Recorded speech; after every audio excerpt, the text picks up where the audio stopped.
What's going on, guys? So I've got the MS180C. It's 2002. It's got a decompression valve, it's got a elasto start, and obviously choke.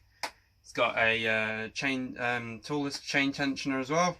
So flicker all the way down, make sure chain brake's on. I'm wearing chainsaw chaps, wearing safety pins. First pull, first start, flicker up.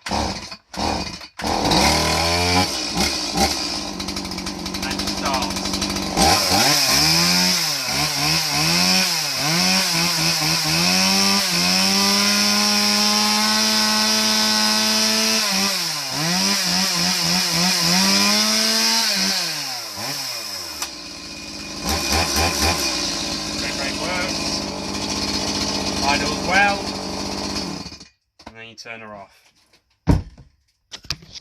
So it's the MS180C 2002, runs like it was brand new, not a problem in the world.